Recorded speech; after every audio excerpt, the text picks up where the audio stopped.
I'm Dr. Devendra. I'm basically from Barcelona. So I am a CEO and founder of RidNova Pharmaceuticals.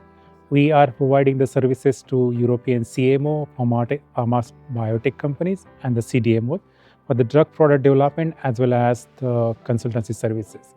So I am an expert with 20 years of experience in drug delivery, especially complex formulation, solubility enhancement, long-acting injectables, and 505(b)(2) is one of my expertise. So we have both. We have like an in-house drug product development. We are working on 2 drug product development for the 505(b)(2). Additionally, we have partnered with different pharma companies from Europe for the services like advanced drug delivery or like liposomes and the solubility enhancement.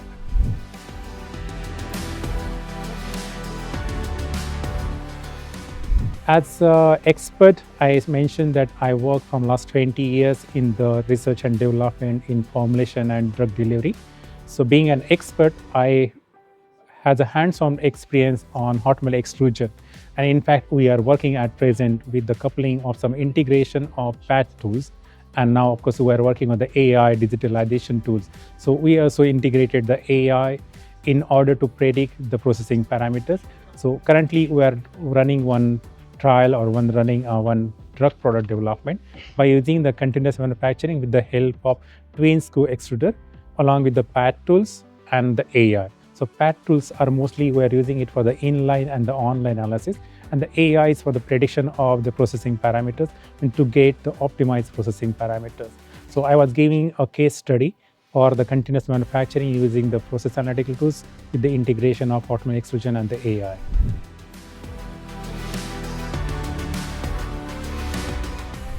Pharmaceutical industry is mostly regulated industry because we are directly dealing with the patient, and the patient safety is the first thing that we consider, considering the EMA, US FDA regulation. So the validation and the approval or the acceptance of this GMP compliance is very important. Even you are using the digital tool or AI or value-added medication. So this is very, very important to know and to implement the compliance. So the compliance is the biggest thing that we need to monitor.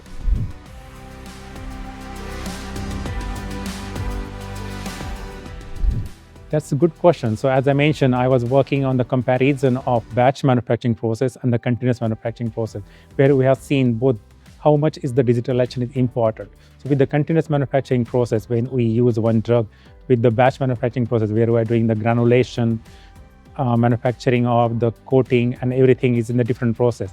When that process is converted into the continuous manufacturing, so it was saving almost 50% of time. So for granulation with the batch manufacturing, it was taking 1 day for the complete process.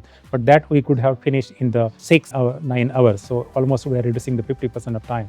So I will say utilization of the time, value for the money. So you can save the money and of course the time. And of course the better quality of the product if you go with the continuous process, of course with the digitalization of this your process.